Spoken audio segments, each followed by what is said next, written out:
नमस्कार दोस्तों, आप लोगों का अपना चैनल स्टडी वाला पर स्वागत है। दोस्तों, मैं आप लोगों को इस बुक में भारत के भूगोल का सेक्शन पढ़ा रहा हूं, जिसमें मैं आप लोगों को भारत के जलवायु के पहले के क्वेश्चन को कंप्लीट करा चुका हूं। जो विद्यार्थी उन वीडियो को देखना चाहते हैं वे हमारे चैनल के प्ले लिस्ट में जाकर देख सकते हैं। दोस्तों, आज हम आप लोगों को भारत के जलवायु और उसके आगे के टॉपिक को पढ़ाऊँगा। चलिए दोस्तों, शुरू करते हैं इस सेशन को।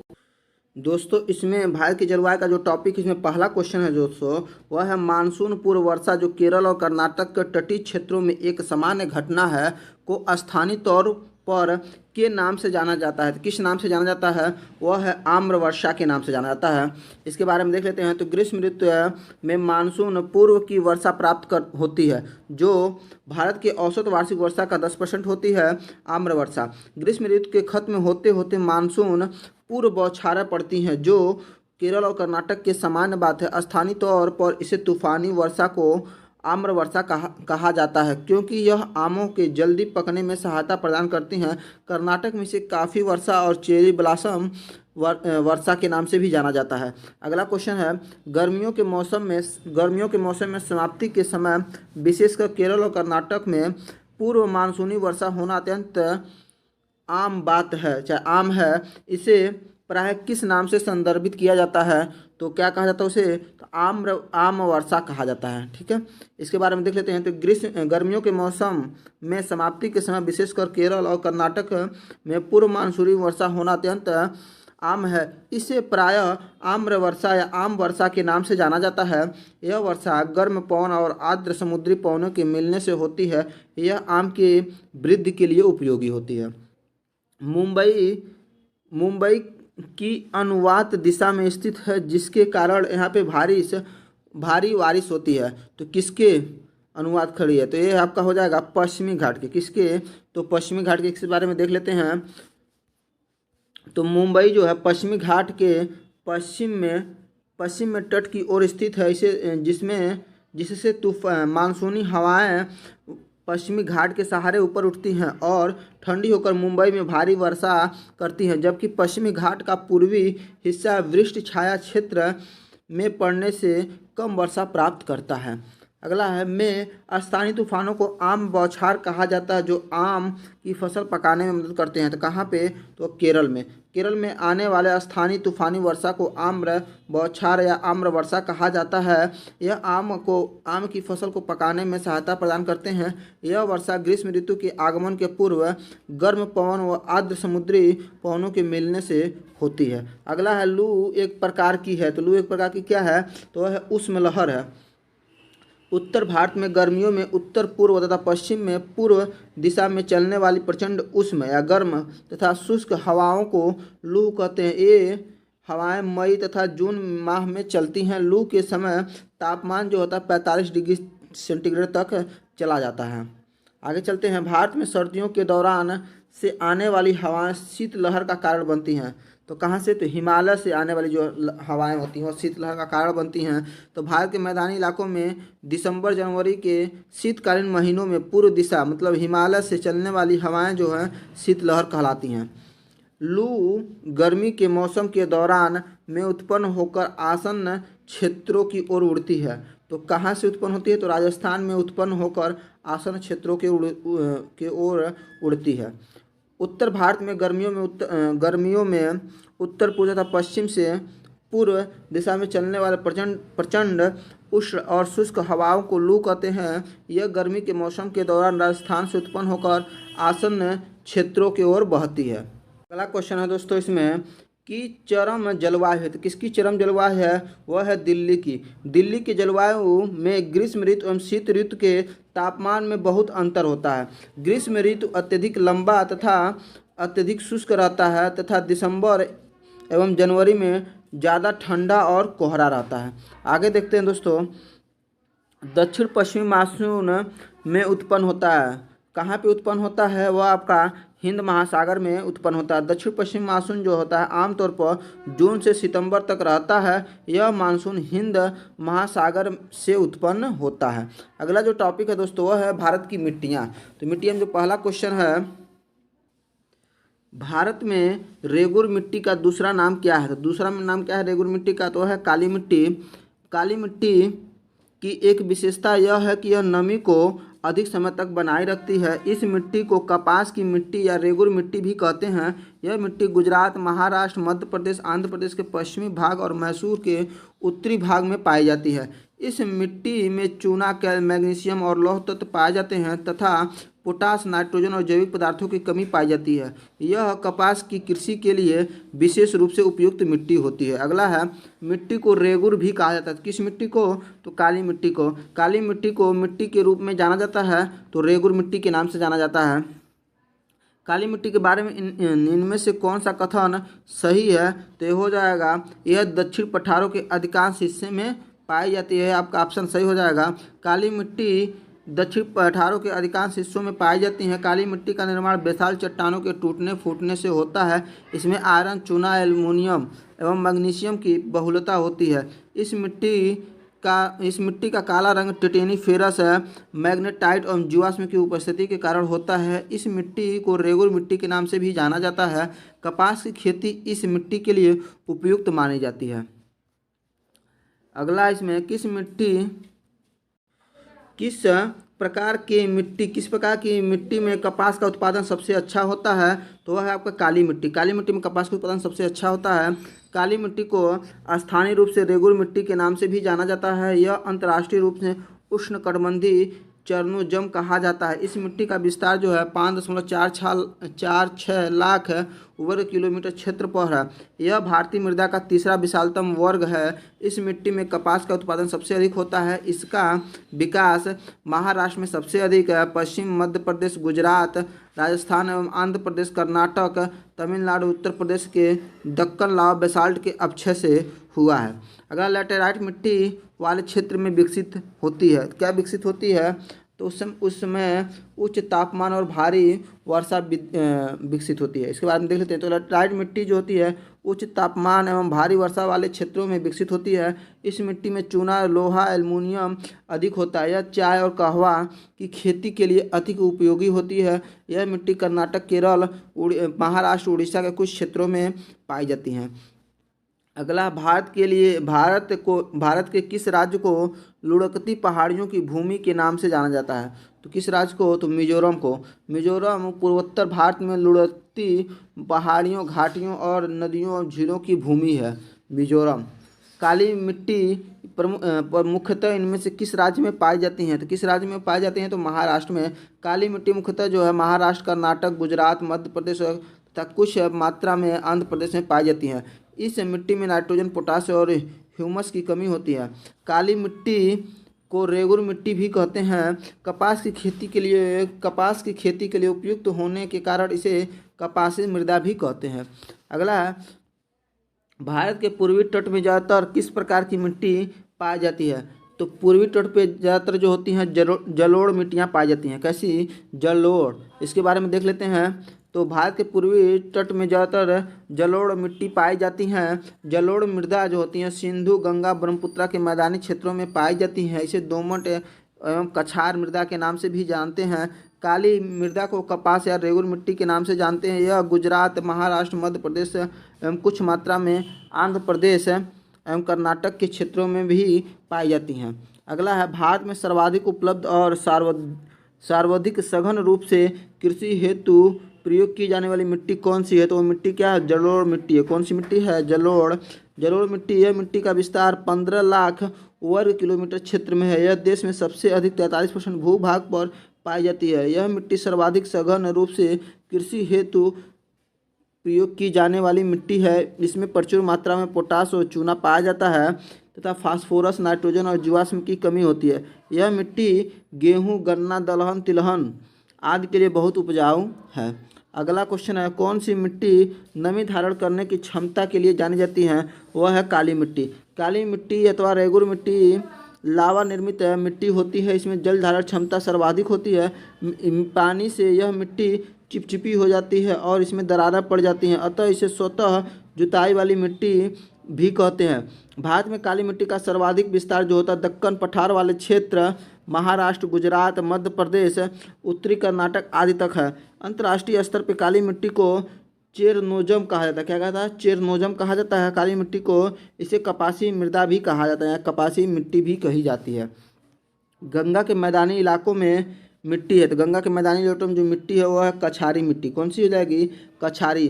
भारत के उत्तरी मैदान कछारी मिट्टी जिसे जलोढ़ मिट्टी द्वारा आच्छादित है।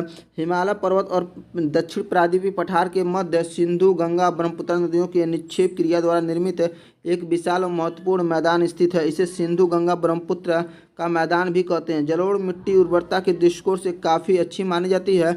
इसमें धान, गेहूँ, मक्का, तिलहन, दलहन, आलू आदि फसलें उगाई जाती हैं। अगला क्वेश्चन है, लेटेराइट मिट्टी मुख्य रूप से में पाई जाती हैं, तो कहाँ पे पाई जाती हैं लेटेराइट मिट्टी? तो कर्नाटक में पाई जाती हैं। तो लेटेराइट मिट्टी मुख्य रूप से केरल, महाराष्ट्र, कर्नाटक, तमिलनाडु, उड़ीसा, छोटा नागपुर, मेघालय आदि क्षेत्रों में पाई जाती हैं। लेटेराइट मिट्टी उष्णकटिबंधीय क्षेत्रों में पाई जाती हैं जहाँ ऋतुनिष्ठ वर्षा होती है। यह मिट्टी अम्लीय होती है। इस मिट्टी में कहवा काजू का उत्पादन अधिक होता है तथा चावल, कपास और मोटे अनाज, गेहूं, चाय, रबड़ तथा सिनकोना आदि की खेती की जाती है। आगे है दोस्तों, तमिलनाडु, उड़ीसा और छोटा नागपुर और मेघालय के छोटे हिस्से में पाई जाने वाली मिट्टी जो का रंग लाल होता है और यह कृषि के लिए उपयुक्त नहीं होती है। तो कौन सी मिट्टी वह है? लेटेराइट मिट्टी। कौन सी मिट्टी हो जाएगी? लेटेराइट। करेवा जो मिट्टी या गाद का एक प्रकार है, किस भारतीय राज्य में पाई जाती है? तो वह है जम्मू कश्मीर में। कहाँ पे? जम्मू कश्मीर में पाई जाती है करेवा। करेवा मिट्टी या गाद का एक प्रकार है। यह कश्मीर घाटी का झील निक्षेप है। इसे हिमानी के मोटे निक्षेप या हिमोड़ उपस्थित होते हैं। जम्मू कश्मीर के पीर पंजाल श्रेणियों में मिलने वाली झीली निक्षेपों को भी करेवा के नाम से जाना जाता है। अगला क्वेश्चन है, इनमें से किस प्रकार का भूमि निम्नीकरण भारत में अत्यधिक देखने को मिलता है? तो किसमें? तो मृदा अपरदन में। इसके बारे में देख लेते हैं। तो मृदा अपरदन द्वारा भूमि निम्नीकरण भारत में अधिक देखने को मिलता है। मृदा अपरदन प्राकृतिक रूप से घटित होने वाली भौतिक प्रक्रिया है। पुरानी जलोढ़ मिट्टी को के नाम से जाना जाता है। किस नाम से जाना जाता है? तो वह उसे कहा जाता है, पुरानी जलोढ़ मिट्टी को बागर। क्या कहा जाता है? बागर। पुरानी जलोढ़ मिट्टी को निर्मित मृदा को बागर कहते हैं तथा बागर मिट्टी में रेत और कंकड़ पाए जाते हैं। बागर मृदा जो होते हैं मैदान की ऊंची सतह में पाई जाती हैं। नवीन जलोढ़ मिट्टी को खादर कहते हैं। नवीन को खादर और पुराने को बागर। आगे देखते हैं, काली मिट्टी के लिए सर्वाधिक उपयुक्त नगदी फसल कौन सी है? तो काली मिट्टी के लिए कपास है। तो काली मिट्टी के लिए सर्वाधिक उपयुक्त नगदी फसल जो है कपास है। काली मिट्टी को रेगुर मिट्टी भी कहते हैं जो कपास की खेती के लिए सर्वाधिक उपयुक्त मिट्टी है। भारत में कपास को सफ़ेद सोना भी कहते हैं। कपास को क्या कहते हैं? सफ़ेद सोना भी कहते हैं। अगला, भारत में कपास की फसल उगाई जाती है कहाँ पे? काली मिट्टी में। तो कपास की फसल कहाँ पे उगाई जाती है? तो काली मिट्टी में उगाई जाती है। कपास की काली मिट्टी को क्या कहते हैं? तो काली मिट्टी को क्या कहते हैं? रेगुर मिट्टी कहते हैं। बारिश के तुरंत बाद उत्पन्न हुई मिट्टी की सौंधी खुशबू को क्या कहते हैं? तो सौंधी खुशबू को कहते हैं पेट्रीचर। क्या कहते हैं? पेट्रीचर कहते हैं। इसके बारे में देख लेते हैं। तो बारिश के तुरंत बाद उत्पन्न हुई मिट्टी की सौंधी खुशबू को पेट्रीचर कहते हैं। शुष्क मृदा के दौरान कुछ पौधे द्वारा निर्मित तेल से उत्पन्न गंध मिट्टी द्वारा अवशोषित कर लिया जाता है, जो बारिश के दौरान जिओस्मिन नामक कार्बनिक यौगिक तथा एक्टिनरो बैक्टीरिया के साथ हवा में मुक्त किया जाता है, जो गीली मिट्टी द्वारा विशिष्ट सुगंध का उत्सर्जन होता है। अगला, मृदा के अध्ययन का उल्लेख करने के लिए प्रयुक्त शब्द क्या है? मृदा के अध्ययन का उल्लेख करने तो उसे कहते हैं भूमि विज्ञान। क्या कहते हैं? भूमि विज्ञान। मृदा के अध्ययन का उल्लेख करने के लिए प्रयुक्त शब्द जो है भूविज्ञान है। भूविज्ञान में मृदा की उत्पत्ति, मृदा आकारिकी तथा मृदा का वर्गीकरण किया जाता है। अधिकांशतः रेत और गाद द्वारा नदियों समुद्री लहरों द्वारा जमा किए जाते हैं। तो जलोढ़ मिट्टी को जमा किए जाते हैं। जलोढ़ मिट्टी वह मृदा व अवसाद है जो बहते हुए जल द्वारा बहाकर लाया गया कहीं अन्यत्र जमा किया जाता है। जलोढ़ मिट्टी प्रायः विभिन्न प्रकार के पदार्थों से बनी होती है, जिसमें गाद, सिल्ट, मृतिका के महीन कण तथा बालू और बजरी के बड़े कण भी होते हैं। सभी प्रकार की मिट्टी के गठन के मूलभूत सामग्री हैं। तो कौन सा है मूलभूत सामग्री? वह है चट्टान। सभी प्रकार की मिट्टी के गठन के लिए चट्टान जो होते हैं मूलभूत सामग्री हैं। पृथ्वी की ऊपरी सतह पर मोटे, मध्यम और कार्बनिक तथा अकार्बनिक मिश्रित कणों को मिट्टी कहते हैं। ऊपरी सतह पर से मिट्टी हटाने पर प्रायः चट्टान या शैल पाई जाती हैं। भारत के कुछ भागों में मिट्टी का रंग जो है लाल होने के कारण क्या है? लाल रंग होने का कारण जो होता है, मेन कारण होता है फेरस ऑक्साइड की मौजूदगी। लाल मिट्टी का जमाव पठारी भागों में पाया जाता है। इसमें धातुओं और खनिजों की अधिकता होती है, जिसमें लौह तत्व, फेरिक ऑक्साइड, एल्युमिनियम, चूना पत्थर पर्याप्त मात्रा में पाया जाता है, जो आस्कृत होकर लाल रंग में परिवर्तित हो जाती है। यह मिट्टी मुख्यतः छत्तीसगढ़, झारखंड, उड़ीसा, आंध्र प्रदेश, कर्नाटक तथा तमिलनाडु में पाई जाती है। यह मिट्टी मूंगफली, तंबाकू, बाजरा, रागी आदि फसलों के लिए उपयुक्त होती है। अगला देखते हैं दोस्तों, तो ग्रामीण क्षेत्रों में यात्रा करते समय कई क्षेत्रों में लाल रंग की मिट्टी देखते हैं। मिट्टी का ऐसा रंग होने का क्या कारण है? तो वह है फेरिक ऑक्साइड की प्रचुरता। ग्रेट उत्तरी समतल भूमि में किस प्रकार की मिट्टी पाई जाती हैं? तो वह कछार या एलुवियल मिट्टी उसे बोला जाता है। तो ग्रेट उत्तरी समतल भूमि में सर्वाधिक पाए जाने वाली मिट्टी जो है कछारी या जलोढ़ मृदा है। इसका निर्माण नदियों के निक्षेपण से होता है। इस मृदा में नाइट्रोजन एवं फास्फोरस की मात्रा कम होती है। भारत में इस प्रकार की मृदा कुल क्षेत्रफल के 40% लगभग भाग पर विस्तृत है। भारत में उत्तर का मैदान, सिंध का मैदान, ब्रह्मपुत्र, गोदावरी, कावेरी आदि नदियों के मैदान इसी मृदा से निर्मित है। अगला, निम्नलिखित में से कौन सा न्यूनतम छिद्रयुक्त है? तो हो जाएगा चिकनी मिट्टी। चिकनी मिट्टी जो होती है, न्यूनतम छिद्रयुक्त मिट्टी जो है चिकनी मिट्टी है। इस मिट्टी के कण का आकार जो होता है 0.002 मिलीमीटर से कम व्यास का होता है। लाल मिट्टी पर खेती करना कठिन है, क्योंकि उसमें क्या होता है, जल धारण शक्ति कम होती है, जल धारण की क्षमता जो होती है कम होती है। लाल मिट्टी पे खेती करना कठिन है क्योंकि इसकी जल धारण क्षमता कम होती है। इसका निर्माण जो होता है रवेदार और कायांतरित शैलों के विघटन और वियोजन से होता है। इस मिट्टी में सिलिका एवं आयरन की बहुलता होती है। यह अम्लीय प्रकृति की मिट्टी होती है। इसमें नाइट्रोजन, फास्फोरस और ह्यूमरस की कमी होती है। यह मिट्टी प्रायः उर्वरकता विहीन बंजर भूमि के रूप में जानी जाती है। कि हिम की वजह से होने वाले अपरदन की प्रक्रिया को क्या कहा जाता है? तो उसे कहा जाता है हिमोड़ निर्माण। क्या कहता है? हिमोड़ निर्माण। हिम की वजह से होने वाली अपरदन की प्रक्रिया को हिमोड़ निर्माण कहा जाता है। हिमोड़ जो होते हैं हिमनद चट्टान के जमाव के कारण लंबी कटकर निर्मित होती हैं। हिमद जो होते हैं अर्थात हिमनद अपने साथ लाए गए अवसादों को अपने किनारों पर छोड़ता जाता है, जिससे हिमोड़ कहा जाता है। अगला जो टॉपिक है वह है भारत में वन और वन्य जीव वनस्पति। इसमें पहला क्वेश्चन है, शुष्क पर्णपाती जंगल गिर में है। तो गिर कहाँ पे है? तो वह आपका गुजरात में है। गिर गुजरात में है। वर्ष 1965 में गिर राष्ट्रीय उद्यान की स्थापना हुई। यह भारत के गुजरात राज्य के जूनागढ़ जिले में स्थित है।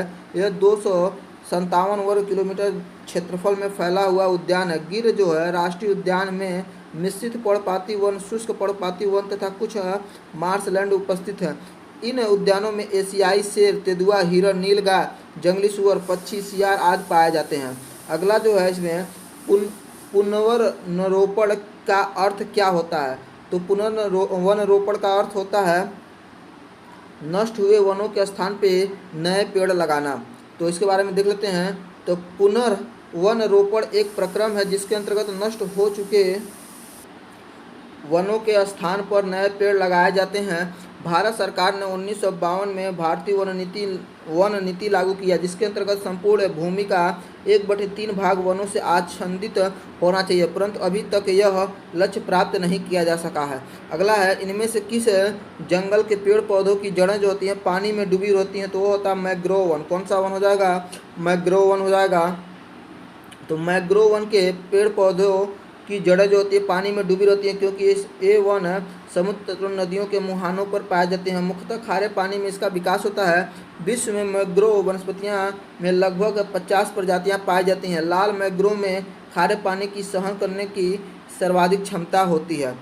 पश्चिम बंगाल में स्थित सुंदरवन का एक उदाहरण है। किसका उदाहरण है? तो मैंग्रोव वन का उदाहरण है। पश्चिम बंगाल में स्थित सुंदरवन जो होता है मैंग्रोव वन का एक उदाहरण है। मैंग्रोव वन मुख्यतः 25 डिग्री उत्तर और 25 डिग्री दक्षिण अक्षांशों के मध्य उष्ण और उपोष्ण कटिबंध क्षेत्रों में पाया जाता है।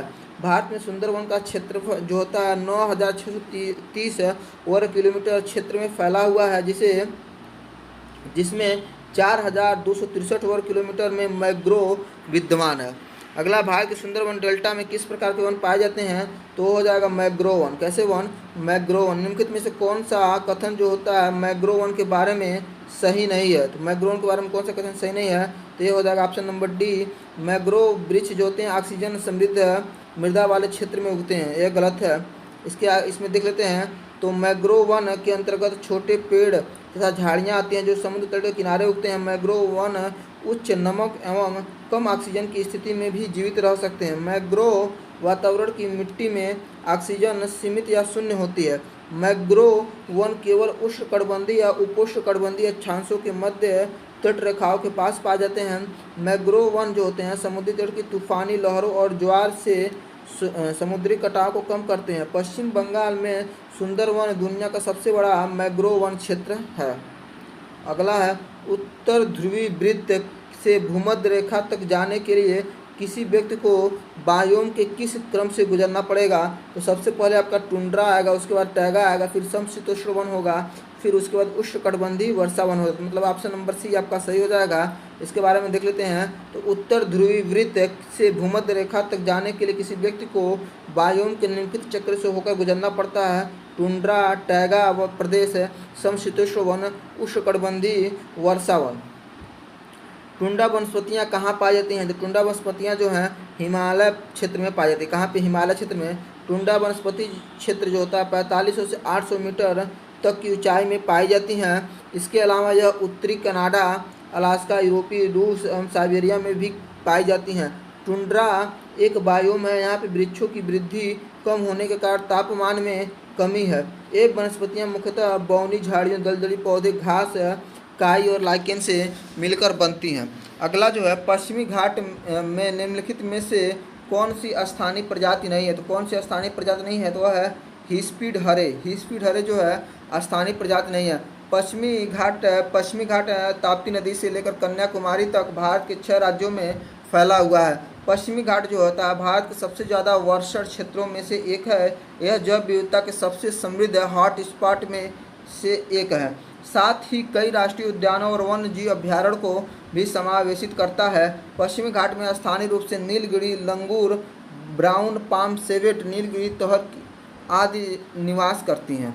अगला, निम्नलिखित में से कौन सी पशु प्रजाति पश्चिमी घाटों में विशेष रूप से पाई जाती हैं? तो कौन सी है? नीलगिरी तोहर।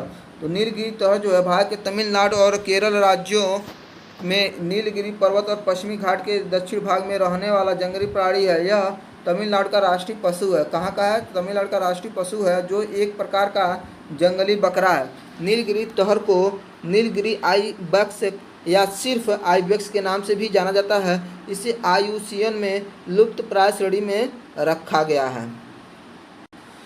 भारत में पर्वतीय वनों में किस प्रकार के पेड़ पाए जाते हैं? तो किस प्रकार के पेड़ पाए जाते हैं? तो वह है चीड़ के पेड़ पाए जाते हैं। तो भारत में पर्वतीय वनों का विस्तार असम से कश्मीर तक है। ये वन ऊंचाई के साथ बदलते रहते हैं क्योंकि ऊंचाई के साथ साथ जलवायु के तत्वों की मात्रा में अंतर पाया जाता है। हिमालय पे 1500 मीटर की ऊंचाई तक सदाबहार एवं पतझड़ वाले वन उगते हैं। 1500 से 2000 मीटर तक शीतोष्ण कटिबंध चौड़ी पत्ती वाले वन पाए जाते हैं। इनमें ओक, देवदार आदि वृक्षों की अधिकता है। 2500 से 4500 मीटर की ऊंचाई तक कोटधारी वन उगते हैं। इन वनों में फर, स्प्रूस, चीड़, सनोवर तथा ब्लू पाइन आदि वृक्षों की प्रधानता रहती है।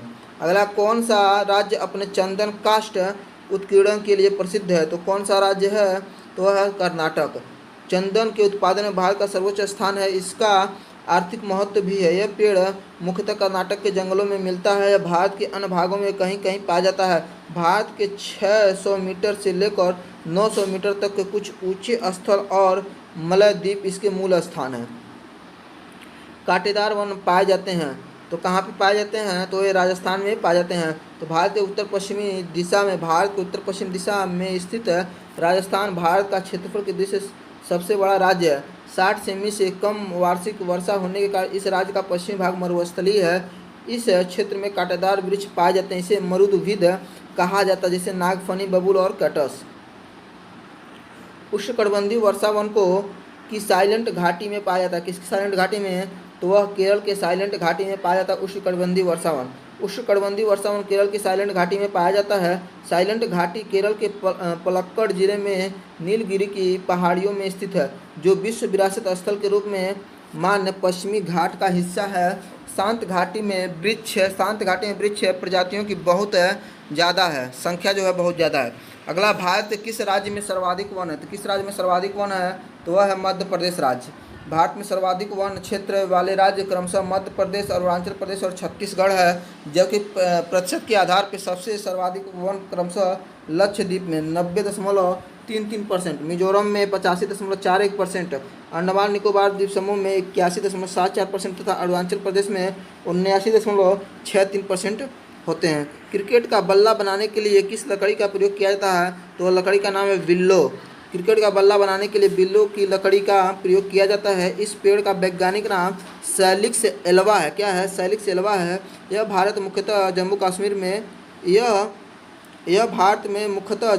में पाई जाती हैं। भारत में सर्वाधिक व्यापक वनों के प्रकार कौन से हैं? तो कौन से हो जाएंगे? तो वह है पर्णपाती वन। कौन सा वन हो जाएगा? भारत में सर्वाधिक व्यापक वनों के प्रकार में पर्णपाती वन पाए जाते हैं। ये वन गर्मी के प्रारंभ में ही अपनी पत्तियां गिरा देते हैं, इसलिए इसे पतझड़ या मानसूनी वन भी कहते हैं। हुलूक गिब्बन नामक जानवर कहाँ पाया जाता है? तो कहाँ पाया जाता है? अरुणाचल प्रदेश में पाया जाता है। तो पूर्वोत्तर भाग में हुलूक गिब्बन ब्रह्मपुत्रा नदी से दक्षिण और दिहांग नदी से पूर्व में मिलता है। यह 7 राज्यों अरुणाचल प्रदेश, असम, मणिपुर, मेघालय, मिजोरम, नागालैंड और त्रिपुरा में विस्तृत है। भारत में हुलूक गिब्बन की दोनों प्रजातियाँ पाई जाती हैं। अगला टॉपिक है कृषि और पशुपालन। इसमें है भारत में श्वेत क्रांति के जनक किसे माना जाता है? तो किसे माना जाता है? तो वर्गीज कुरियन को श्वेत क्रांति का जनक माना जाता है। तो भारत में श्वेत क्रांति के जनक डॉक्टर वर्गीज कुरियन है। श्वेत क्रांति की शुरुआत जो है 1970 में हुई थी। वर्तमान में भारत विश्व में सबसे बड़ा दुग्ध उत्पादक देश है। 1 जून को प्रतिवर्ष विश्व दुग्ध दिवस मनाया जाता है। विश्व दुग्ध दिवस जो है 2001 में खाद्य और कृषि संगठन द्वारा शुरू किया गया था। अगला, निम्नलिखित में से कौन सा खरीफ की फसल नहीं है? तो कौन खरीफ की फसल नहीं है? गेहूँ जो आपका खरीफ का फसल नहीं है। रबी की फसल अक्टूबर नवंबर में बोई जाती है और मार्च अप्रैल में काट ली जाती हैं। इसकी मुख्य फसलें जो है गेहूँ है, जौ है, चना, मटर, सरसों, आलू, राई, अलसी आदि।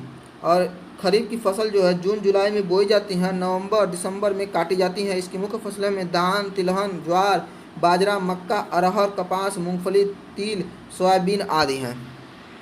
रबी और खरीफ फसलों के बीच एक छोटा मौसम होता है जिसे कहा जाता है, क्या कहा जाता है? उसे कहा जाता है जायद मौसम। क्या? जायद मौसम। भारतीय जलवायु की विशेषताओं के आधार पर यहाँ मुख्य रूप से तीन फसली मौसम पाए जाते हैं। पहला जो होता है रबी का, तो रबी जो होता है नवंबर दिसंबर से मार्च अप्रैल तक होता है। इसकी मुख्य फसल जो है चना, गेहूँ, चना, मटर, सरसों आदि हैं। आगे देखते हैं इसमें खरीफ की जो फसल है उसमें जो मई जून में बोई जाती है, सितंबर अक्टूबर में काट ली जाती हैं। इसमें धान, बाजरा, मक्का, मूंगफली, चना होता है। और जायद जो होता है रबी के बाद खरीफ के पहले अप्रैल से जून के मध्य बोई जाती है। इसमें ककड़ी, खीरा, तरबूज, खरबूज, सब्जियां, चरी, मूंग आदि होते हैं। हमारे देश में इनमें से किस क्षेत्र में पानी की मांग और खपत सर्वाधिक है? तो वह है कृषि के क्षेत्र में। किस क्षेत्र में? तो कृषि के क्षेत्र में। पारंपरिक रूप से भारत एक कृषि प्रधान अर्थव्यवस्था है और इसकी जनसंख्या का लगभग 2/3 भाग कृषि पर निर्भर है। हमारे देश में धरातली और भौम जल सबसे अधिक उपयोग कृषि में होता है। इसमें धरातली जल का 89% और भौम जल का 92% जल उपयोग किया जाता है। औद्योगिक सेक्टर में सतह जल का केवल 2% और भौम जल का 5% भाग उपयोग किया जाता है। घरेलू क्षेत्र में धरातली जल का उपयोग 9% किया जाता है। चमड़ा या कोको का संबंध किस रंग क्रांति से है? किस रंग क्रांति से है? तो वह भूरी क्रांति से। चमड़ा या कोको का संबंध इसके बारे में देख लेते हैं। तो भूरी क्रांति जो होती है कोको या चमड़ा से संबंधित होती है। स्वर्ण क्रांति बागवानी से होती है। धूसर जो है उर्वरक क्रांति से है। उर्वरक से है। अकाली क्रांति जो है पेट्रोलियम और कोयला से है।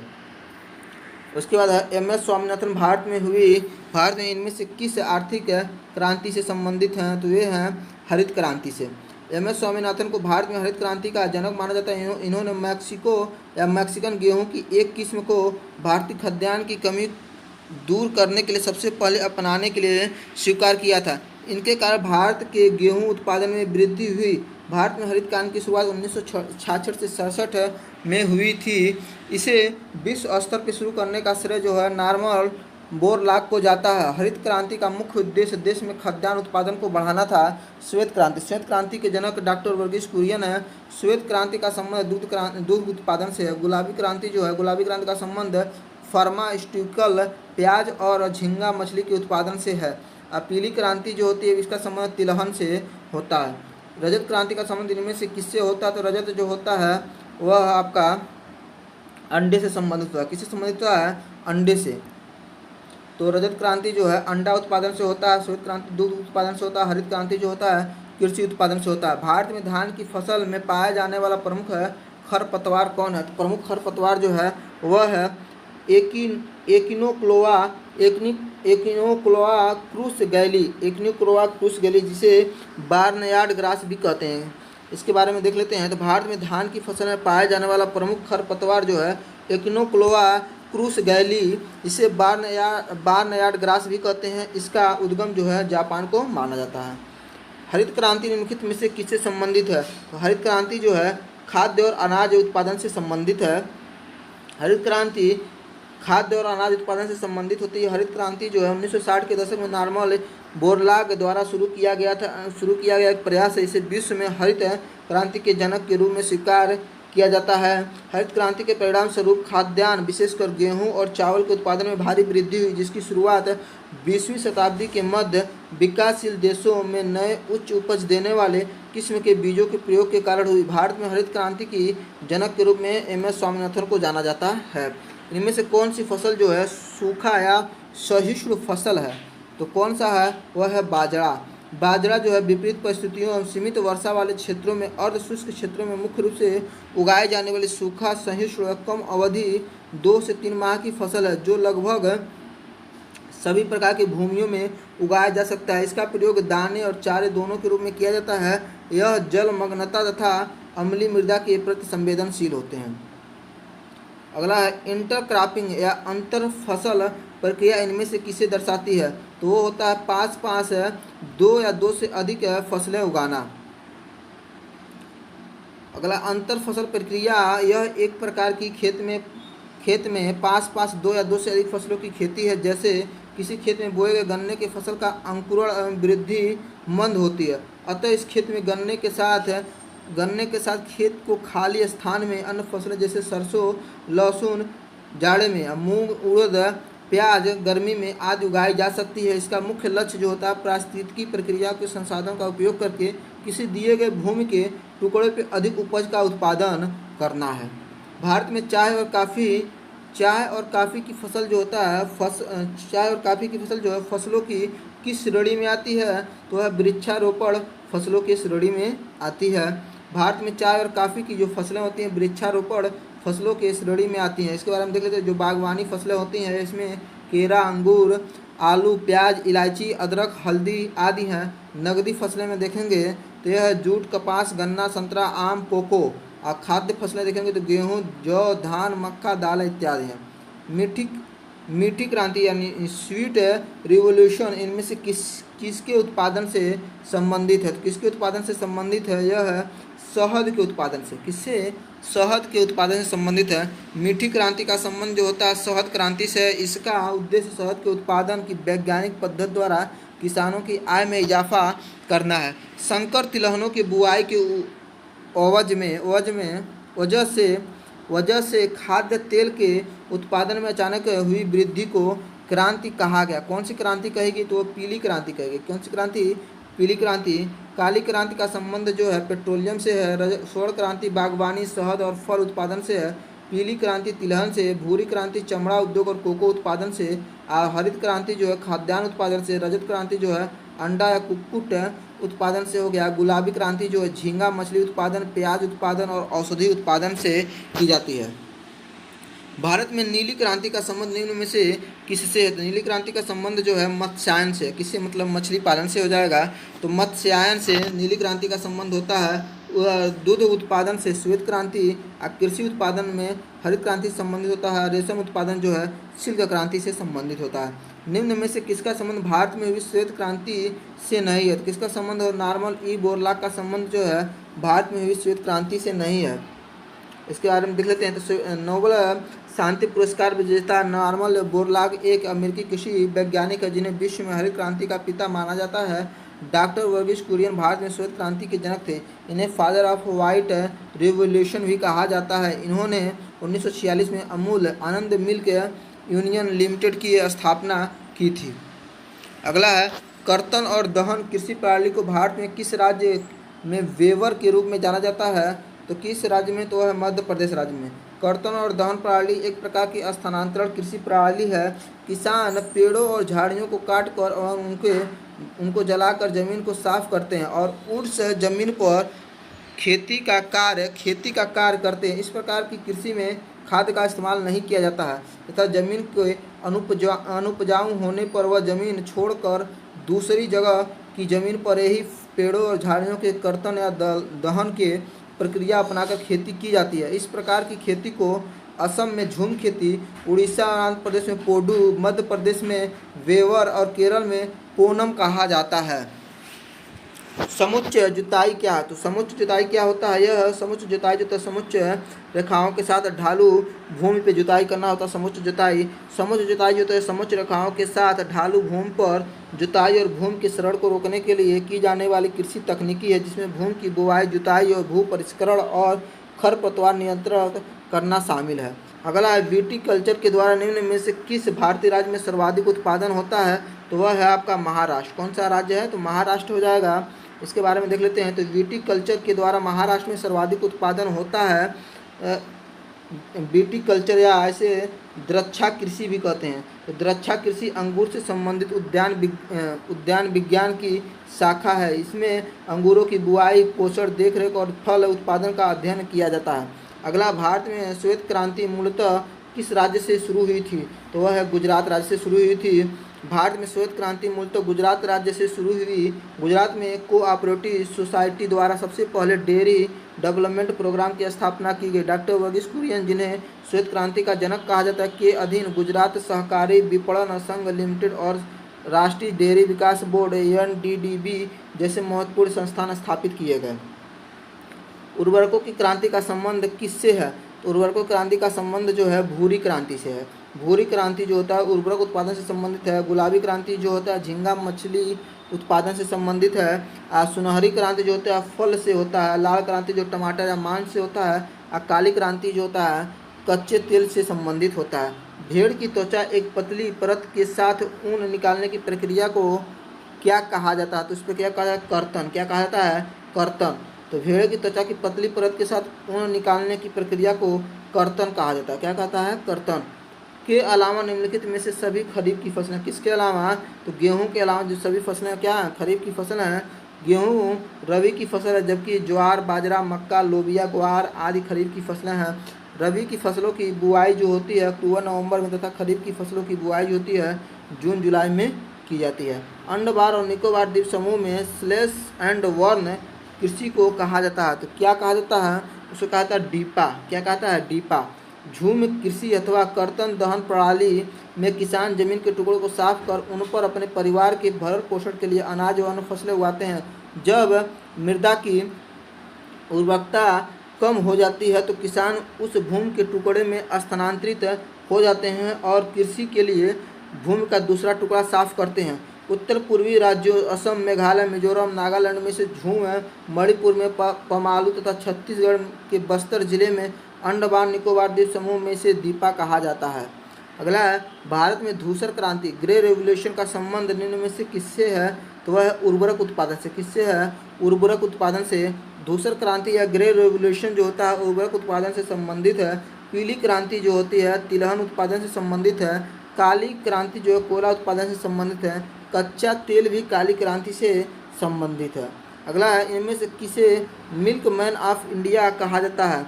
तो किसे? तो वर्गीज कुरियन को। वर्गीज कुरियन का जन्म 26 नवंबर 1921 ईस्वी को कोझिकोड केरल में हुआ था।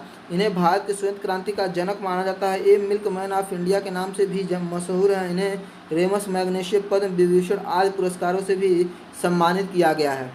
पीली क्रांति इनमें से किसे संदर्भित करती है? तो पीली क्रांति जो होता है तिलहन उत्पादन में वृद्धि से संबंधित होती है। पीली क्रांति जो होता है तिलहन उत्पादन से संबंधित है। भारत तिलहन उत्पादन में आत्मनिर्भर बन गया।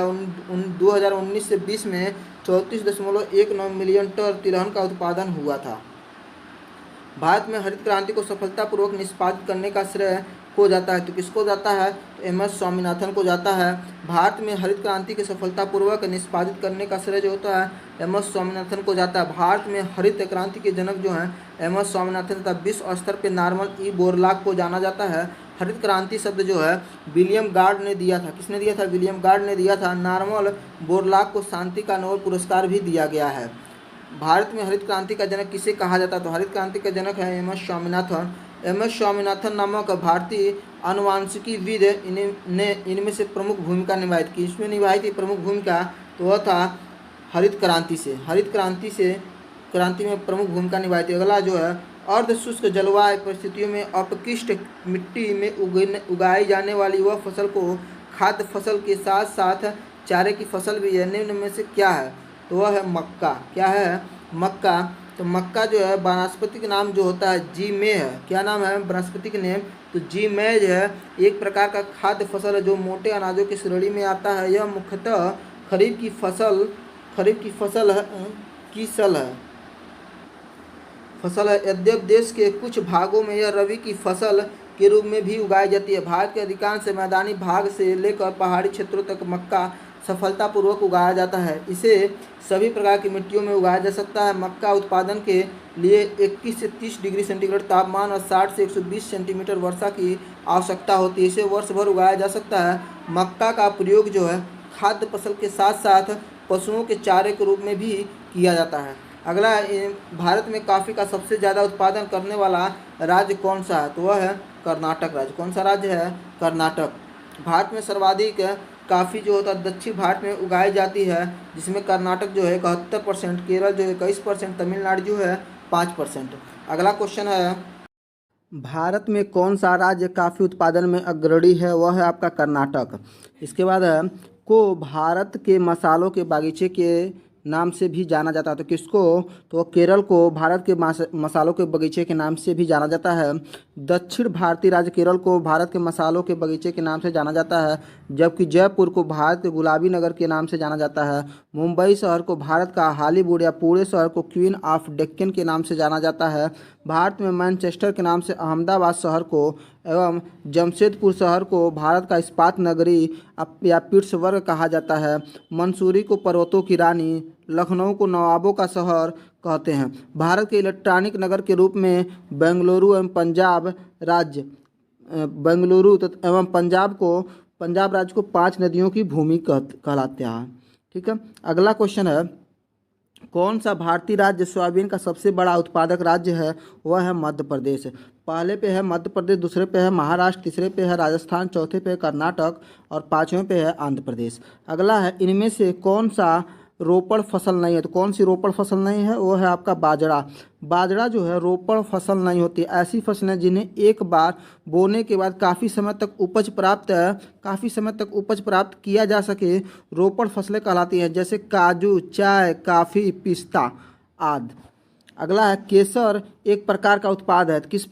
कहाँ का उत्पाद है केसर? तो जम्मू कश्मीर का एक उत्पाद है। केसर की खेती जम्मू कश्मीर के किश्तवाड़ तथा पंपोर में की जाती है। कश्मीर में पाए जाने वाली करेवा मिट्टी केसर की खेती के लिए उपयुक्त है। इसका वानस्पतिक नाम जो होता है वो उसका नाम है क्रोकस सटाइवस है। विश्व में केसर उत्पादन प्रमुख देश France, Spain, Bharat, Italy, Greece, Germany, Japan, रूस इत्यादि हैं। अगला क्वेश्चन, बड़े पैमाने पर केसर का उत्पादन कहाँ किया जाता है? तो जम्मू कश्मीर में। निम्नलिखित में से भारतीय राज्यों में से किनमें केसर की खेती की जाती है? तो जम्मू कश्मीर में। वो भारत का कौन सा राज्य रबड़ का अग्रणी उत्पादक राज्य है? वह है केरल। केरल राज्य में रबड़ का सबसे अधिक उत्पादन होता है। देश में रबड़ बोर्ड का मुख्यालय भी केरल या कोट्टायम में ही स्थित है। भौगोलिक दृष्टि से रबड़ के वृक्ष जो होते हैं भूमध्य रेखीय सदाबहार वनों में पाए जाते हैं। इसके दूध जिसे लेटेक्स कहते हैं से रबड़ तैयार किया जाता है। इसका प्रयोग मोटर के ट्यूब, टायर, वाटरप्रूफ कपड़े आदि बनाने में किया जाता है। आगे देखते हैं दोस्तों, तो अगला क्वेश्चन इसमें से खरीफ की फसल कौन सी है? तो खरीफ की फसल जो है आपका बाजरा है। क्या है? बाजरा है। खरीफ की फसलों को बोते समय अधिक तापमान एवं आर्द्रता तथा पकते समय शुष्क वातावरण की आवश्यकता होती है। उत्तर भारत में इनको जून जुलाई में बोते हैं तथा अक्टूबर में काटा जाता है। खरीफ की फसल जो होती है जिसमें धान, मक्का, ज्वार, बाजरा, मूंग, सोयाबीन है। अगला क्वेश्चन है इनमें से कौन सी खरीफ की फसल नहीं है? तो वह हो जाएगा गेहूँ। अगला क्वेश्चन है गोल्डन फाइबर के रूप में किसे जाना जाता है? वह आपका जूट हो जाएगा। जूट को गोल्डन फाइबर के रूप में जाना जाता है। विश्व में भारत जूट से बनी वस्तुओं का सबसे बड़ा उत्पादक है। जूट का पहला कारखाना 1855 ईस्वी में कोलकाता के निकट रिसरा नामक स्थान पर स्थापित हुआ। इस उद्योग के अधिकांश कारखाने पश्चिम बंगाल में हैं। गोल्डन फाइबर के भारत का कौन सा राज्य जूट का अग्रणी राज्य है? तो वह क्या हो जाएगा? अग्रणी उत्पादक है, तो वह है पश्चिम बंगाल। पश्चिम बंगाल जो है जूट का अग्रणी उत्पादक राज्य है। भारत में दुनिया भर में सबसे अधिक जूट उत्पादन करने वाला देश है। विश्व का 60% जूट का उत्पादन भारत में होता है। जूट मुख्य रूप से गंगा के डेल्टा में पैदा की जाती है, जिसे जलोढ़ मिट्टी एवं अधिक वर्षा की आवश्यकता होती है। भारत में पश्चिम बंगाल राज्य जूट उत्पादन में प्रथम तथा बिहार दूसरे स्थान पर है। अगला क्वेश्चन है इसमें कपास का अग्रणी उत्पादक है। तो कपास का अग्रणी उत्पादक राज्य वो है गुजरात। तो प्रश्नगत विकल्पों के अनुसार गुजरात में कपास का सबसे बड़ा उत्पादक राज्य है, जबकि पश्चिम बंगाल जूट का और असम जो है चाय का सबसे बड़ा उत्पादक राज्य है। भारत का कौन सा राज्य कपास का अग्रणी उत्पादक है? तो वह है महाराष्ट्र। अग्रणी उत्पादक जब देखेंगे तो महाराष्ट्र हो जाएगा। अद्यतन आंकड़ों के अनुसार कपास उत्पादन राज्यों का क्रम इस प्रकार है। सबसे पहले जो है आपका महाराष्ट्र में सबसे ज़्यादा होता है, उसके बाद गुजरात में होता है, उसके बाद तेलंगाना में होता है कपास का। नागपुर के लिए प्रसिद्ध है। तो नागपुर किसके लिए प्रसिद्ध है? तो वह संतरे के लिए प्रसिद्ध है नागपुर। तो नागपुर संतरे के लिए प्रसिद्ध है, इसे संतरों की नगरी भी कहते हैं नागपुर को। स्थानांतरित कृषि का अन्य नाम क्या है? तो स्थानांतरित कृषि का अन्य नाम जो होता है उसे झूम कृषि के नाम से भी जाना जाता है। स्थानांतरित कृषि में वृक्षों को काटकर एवं जलाकर भूखंड को साफ किया जाता है। वृक्षों की राख को मृदा में मिलाया जाता है तथा मक्का, आलू और कसावा जैसी फसलों को उगाया जाता है। भूमि की उर्वरता की समाप्ति के बाद वह भूमि छोड़ दी जाती है और कृषक नए भूखंड पर चला जाता है। स्थानांतरित कृषि को कर्तन या दहन कृषि के नाम से भी जाना जाता है, इसे झूम कृषि भी कहते हैं। अल्फांसो किस फल की किस्म है? तो अल्फांसो जो है आपका आम की किस्म है। अल्फांसो प्रजाति को आमों का राजा कहा जाता है। महाराष्ट्र में इस आम को हाफूस, कर्नाटक में आपूस के नाम से भी जाना जाता है। अल्फांसो नाम का जीआई टैग प्रदान किया गया है। ठीक है। अगला है भारत में कौन सा राज्य गेहूं का अग्रणी उत्पादक है? तो गेहूं का है उत्तर प्रदेश। उत्तर प्रदेश निम्न खाद्यान्नों में उत्पादन में देश में प्रथम स्थान पे। इसमें गेहूं है, जौ है, गन्ना है, आलू है, मसूर है। भारत का कौन सा राज्य चावल का अग्रणी उत्पादक है? तो वह है आपका पश्चिम बंगाल। इसके आगे देख लेते हैं। तो पश्चिम बंगाल और अग्रणी उत्पादन में देखें, राज्य और अग्रणी उत्पादन में देखेंगे तो पश्चिम बंगाल में चावल और जूट सबसे ज़्यादा होता है। आंध्र प्रदेश में मक्का और फल सबसे ज़्यादा होता है। केरल में काली मिर्च और प्राकृतिक रबड़ होते हैं और उत्तर प्रदेश में खाद्यान्न, गेहूँ, गन्ना। एक बागानी फसल है। तो कौन बागानी फसल है? तो यह चाय जो है बागानी फसल है। भारत में बागानी फसलों के अंतर्गत चाय, कहवा, नारियल, रबड़, इलायची, मिर्च, हल्दी इत्यादि आते हैं बागानी फसलों में। भारत का कौन सा राज्य जो है ज्वार का सबसे बड़ा उत्पादक है? तो ज्वार का सबसे बड़ा उत्पादक है वह है महाराष्ट्र। महाराष्ट्र होता है जो ज्वार का सबसे ज़्यादा उत्पादक है। तो भारत में ज्वार का सबसे बड़ा उत्पादक राष्ट्र जो है महाराष्ट्र है तथा विश्व में ज्वार का सबसे बड़ा उत्पादक देश जो है संयुक्त राज्य अमेरिका है। जबकि सर्वाधिक खाद्यान्न उत्पादन में चीन प्रथम तथा भारत का स्थान दूसरा है। भारत का कौन सा राज्य गन्ने का अग्रणी उत्पादक है? तो हो जाएगा उत्तर प्रदेश। भारत में सबसे बड़ा गन्ना उत्पादक राज्य उत्तर प्रदेश तथा दूसरा स्थान महाराष्ट्र का है। गन्ना एक लंबी अवधि और उच्च वर्षा की आवश्यकता वाली फसल है। उत्तर प्रदेश का अग्रणी उत्पादक है। किसमें अग्रणी है? वह है गन्ना में। निम्नलिखित में से कौन सी एक फलीदार फसल है? तो फलीदार जो फसल है वो कौन सा है? तो दलहन है। तो दलहन जो फसलों के अंतर्गत चना, उड़द, मूंग, मटर, मसूर, अरहर, मूंगफली, सोयाबीन आदि फसलें पाई जाती हैं। जो फलीदार फसलें होती हैं भारतीय फसलों का वर्गीकरण भिन्न भिन्न आधारों पर किया जाता है। खरीफ फसलों में धान, बाजरा, मक्का, कपास, मूंगफली, गन्ना, सोयाबीन आता है। रबी फसलों में गेहूं, जौ, चना, सरसों, मटर, आलू आदि आता है। और जायद की फसलों में देखेंगे तो कद्दू, खरबूजा, तरबूज, लौकी, टमाटर आदि। दलहनी फसलों के बीजों का मुख्य रूप से प्रोटीन के स्रोत के रूप में प्रयोग किया जाता है। मेघालय की प्रमुख फसल है तो क्या है, वह है अनानास है। तो मेघालय कृषि प्रधान राज्य है। यहाँ की 80% जनसंख्या मुख्य रूप से कृषि पर निर्भर है। यहाँ की मिट्टी और जलवायु बागवानी के अनुकूल है। अनानास यहाँ की मुख्य फसल है। इसके अतिरिक्त संतरा, केला, कटहल और आदि मेघालय के प्रसिद्ध फल हैं। निम्नलिखित में से कौन सा भारतीय राज्य कच्चे रेशम का उच्चतम उत्पादन है, तो वह है कर्नाटक। कच्चे रेशम का उच्चतम उत्पादन, कच्चे रेशम का उच्चतम उत्पादन राज्य कर्नाटक है। रेशम प्राकृतिक प्रोटीन से बना रेशा है। ये रेशे कुछ कीड़ों के लार्वा द्वारा बनाया जाता है। सबसे उत्तम रेशम जो होता है शहतूत के पत्तों पे पलने वाले कीड़ों के लार्वा द्वारा बनाया जाता है। रेशम के कीटों का पालन रेशम उत्पादन या रेशम कीट पालन कहलाता है। निम्न में से कौन सा गैर खाद्य फसल है, तो कौन सा गैर खाद्य फसल है, वो है फाइबर फसलें। इसमें देख लेते हैं तो फाइबर फसलें जो होती हैं गैर खाद्य फसल है। फाइबर फसलें उनके तंतुओं के लिए उगाई जाने वाली फसल है जो परंपरागत रूप से कागज़, कपड़ा, रस्सी बनाने के लिए इस्तेमाल की जाती हैं, जैसे जूट, कागज़, कपास आदि। जबकि काफ़ी, गन्ना तेल बीज खाद्य पदार्थ हैं। विश्व में भारत का सबसे ज़्यादा क्षेत्रफल में से कौन सी फसल उगाता है, तो कौन सी फसल, गेहूँ। विश्व में भारत सबसे अधिक क्षेत्रफल में गेहूँ उगाता है। गेहूँ उत्पादन मात्रा में चीन के बाद भारत है। चावल विश्व की दूसरी सर्वाधिक क्षेत्रफल पर उगाई जाने वाली फसल है। चावल उत्पादन में चीन प्रथम तथा भारत द्वितीय स्थान पर है। कौन सा राज्य जूट का सबसे बड़ा उत्पादक है, तो वह है पश्चिम बंगाल। पश्चिम बंगाल भारत में सबसे बड़े जूट उत्पादक राज्य जो है पश्चिम बंगाल है, बिहार है, असम है और उड़ीसा है। पश्चिम बंगाल के बारे में देखें तो पश्चिम बंगाल में उत्पादन जो होता है चावल, मछली और जूट। केरल में नारियल और मसाला। उत्तर प्रदेश में आलू, गन्ना, गेहूँ।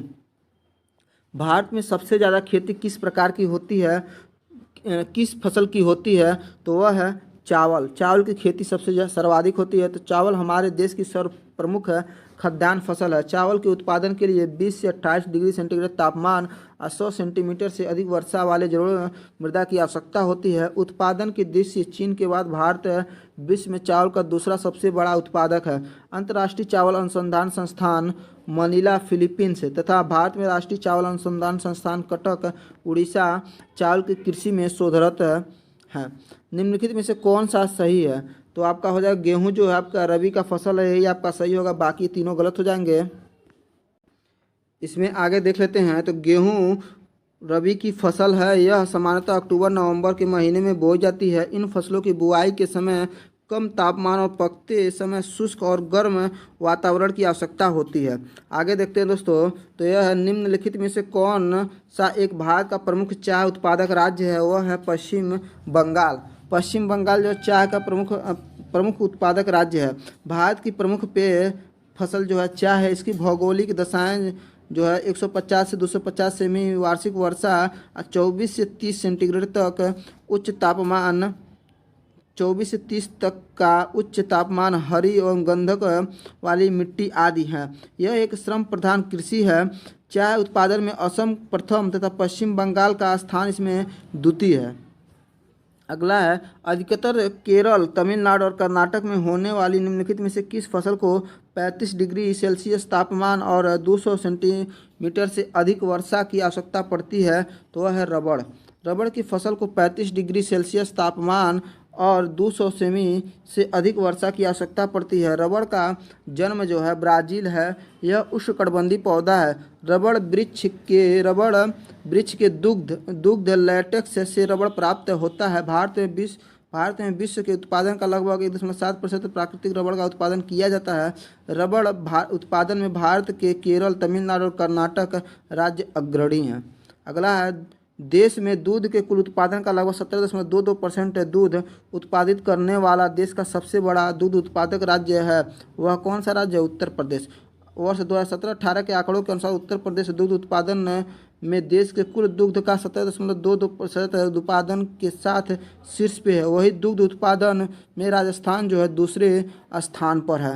रासायनिक उर्वरक उपज में सुधार करते हैं। रासायनिक उर्वरक जो होते हैं उपज में सुधार करते हैं, लेकिन कुछ मौसम के बाद मिट्टी की निम्न गुणवत्ता के कारण उपज कम हो सकती है। मिट्टी की गुणवत्ता में सुधार लाने के लिए निम्नलिखित में से क्या उपयोग किया जा सकता है? तो यह कास्टिक चूना का प्रयोग करके। इसमें बारे में देख लेते हैं। तो उपज में वृद्धि और सुधार है तो रासायनिक उर्वरकों का प्रयोग किया जाता है, लेकिन कुछ समय के पश्चात मिट्टी की निम्न गुणवत्ता के कारण उपज कम हो जाती है। मिट्टी की गुणवत्ता में सुधार लाने के लिए कास्टिक चूना का उपयोग किया जा सकता है। काली क्रांति के उत्पादन से संबंधित है। तो काली क्रांति जो है पेट्रोलियम के उत्पादन से संबंधित है। भारत में सबसे पहली क्रांति की शुरुआत 1966-67 में हरित क्रांति से मानी जाती है। इस क्रांति के बाद भारत में पीली क्रांति, गोल क्रांति, नीली क्रांति, काली क्रांति, गुलाबी क्रांति, धूसर क्रांति, रजत क्रांति, सुनहरी क्रांति, इंद्रधनुषी क्रांति और सदाबहार क्रांति की शुरुआत हुई। इनमें से काली क्रांति का संबंध पेट्रोलियम के उत्पादन में आत्मनिर्भरता से है।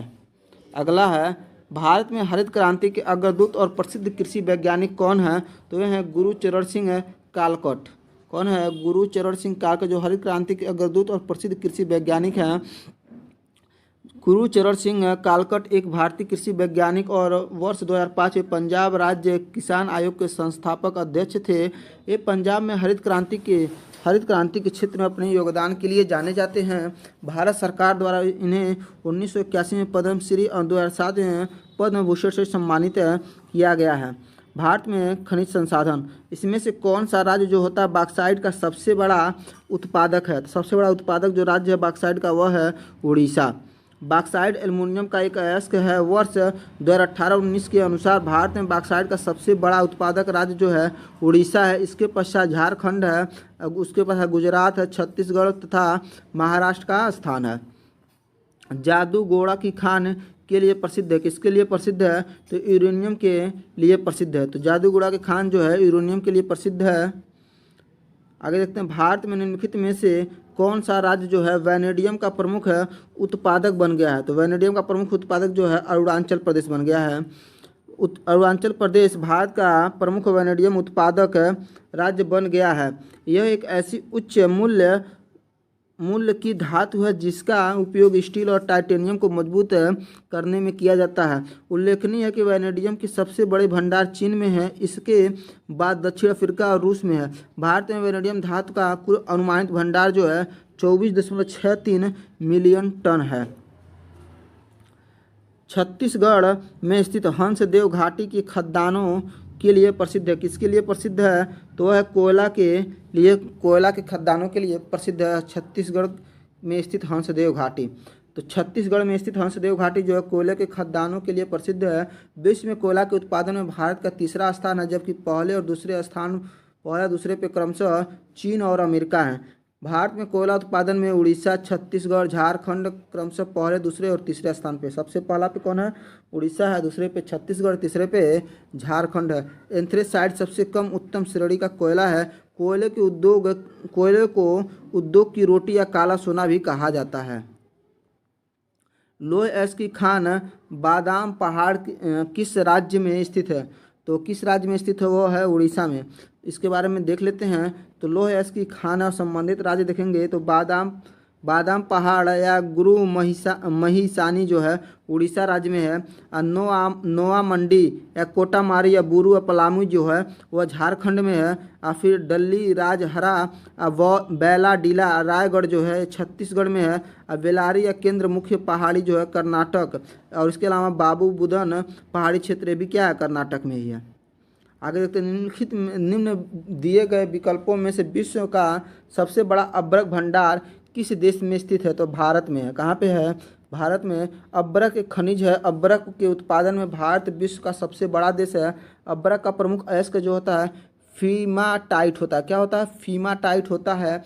आंध्र प्रदेश, झारखंड, बिहार, राजस्थान में पाया जाता है। आंध्र प्रदेश, झारखंड, बिहार, राजस्थान में पाया जाता है। भारत में विश्व के 60% अभ्रक का उत्पादन किया जाता है। अभ्रक के 3 मुख्य किस्में हैं। पहला श्वेत अभ्रक या रूबी अभ्रक भी कहलाता है। पीत अभ्रक इसे फ्लोगोपाइट भी कहते हैं और श्याम बरक इसे बायोटाइट भी कहते हैं। गुजरात में स्थित प्रसिद्ध पेट्रोलियम साइट का नाम क्या है? तो क्या नाम है? वह है अंकलेश्वर। क्या नाम है? अंकलेश्वर। अंकलेश्वर जो है गुजरात में स्थित प्रसिद्ध पेट्रोलियम साइट है। अंकलेश्वर तेल क्षेत्र गुजरात राज्य का सबसे बड़ा तेल क्षेत्र है। यह गुजरात राज्य के भरूच जिले में स्थित है। भारत के प्रथम प्रधानमंत्री पंडित जवाहरलाल नेहरू ने अंकलेश्वर के तेल क्षेत्र को समृद्धि का फव्वारा कहा है।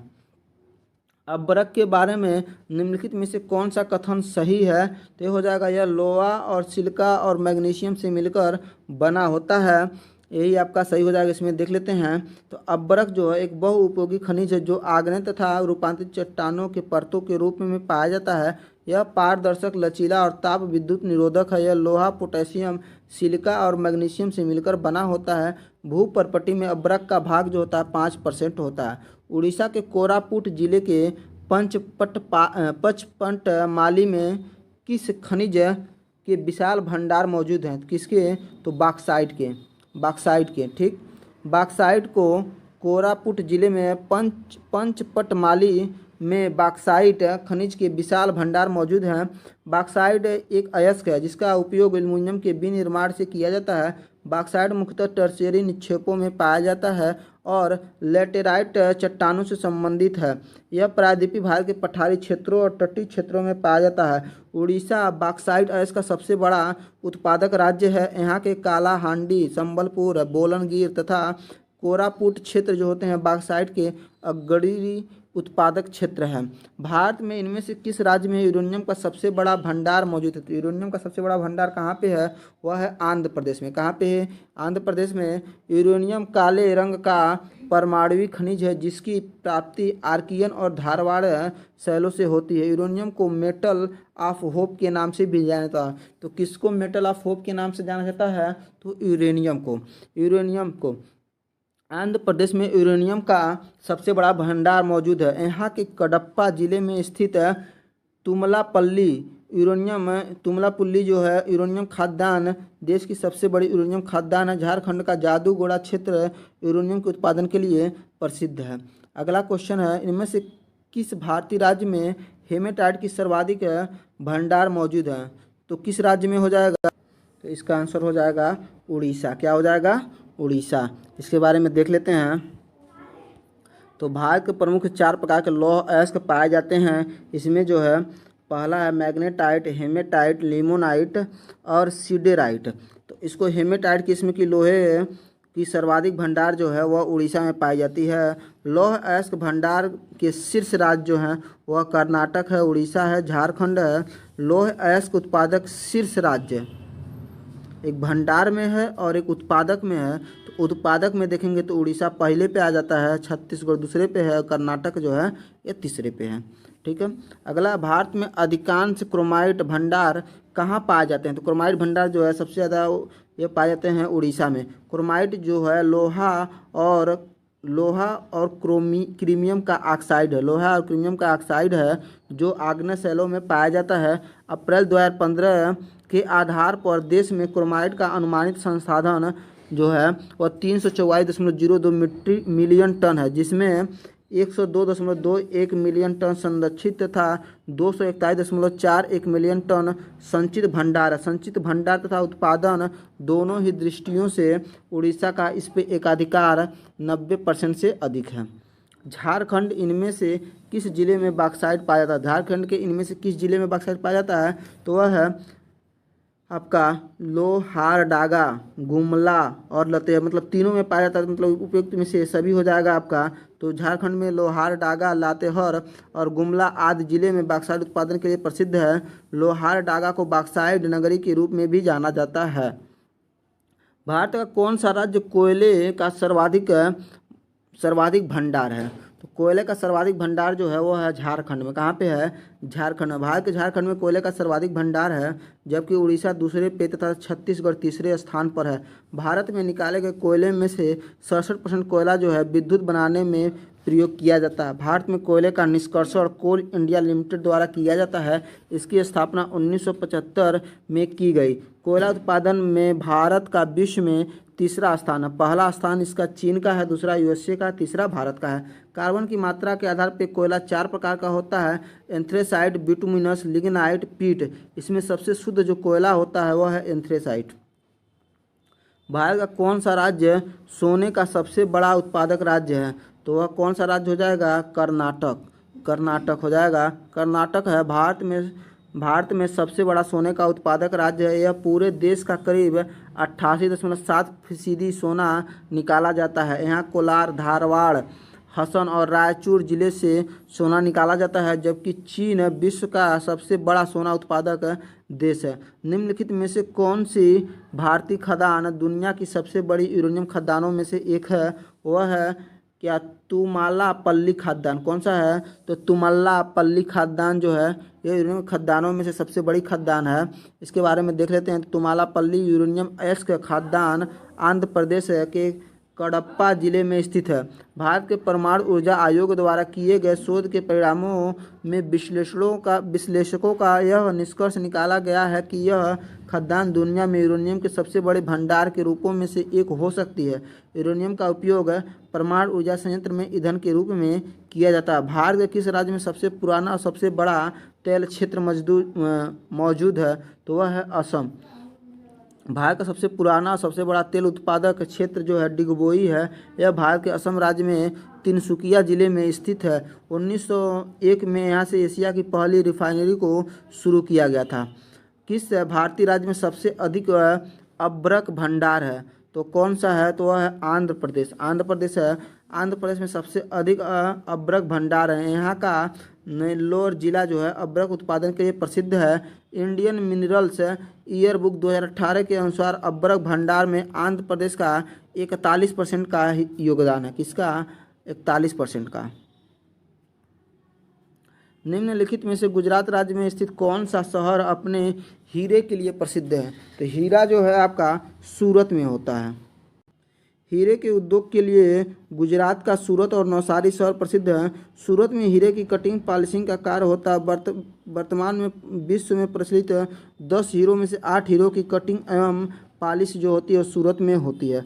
सिंगरेनी खदान किस राज्य में स्थित है? सिंगरेनी खदान जो है वह तेलंगाना राज्य में स्थित है। सिंगरेनी कोयले की खान तेलंगाना राज्य में स्थित है। ओडिशा जो है भारत का सबसे बड़ा कोयला उत्पादक राज्य है और दूसरे स्थान पर छत्तीसगढ़ एवं तीसरे स्थान पर झारखंड है। अगला है डिगबोई खानों में से निम्न में से कौन सा प्रचुर मात्रा में पाया जाता है? तो क्या प्रचुर मात्रा में पाया जाता है? तो वह है पेट्रोलियम। डिगबोई भारत के असम राज्य के तिनसुकिया जिले के उत्तर पूर्वी हिस्से में स्थित एक छोटा सा नगर है। डिगबोई असम की तेल नगरी के रूप में जाना जाता है। एशिया प्रांत में पहली बार तेल कुएं का खनन जो है डिगबोई में हुआ था। वर्ष 1901 में यहाँ एशिया का प्रथम तेल शोधशाला भी स्थापित की गई थी। भारत की सबसे पुरानी तेल रिफाइनरी डिगबोई में स्थित है। तो कहाँ पे? असम में। अंकलेश्वर एक प्रसिद्ध पेट्रोलियम स्थल है जो राज्य में स्थित है। तो कहाँ पे अंकलेश्वर स्थित है? वह है गुजरात राज्य में।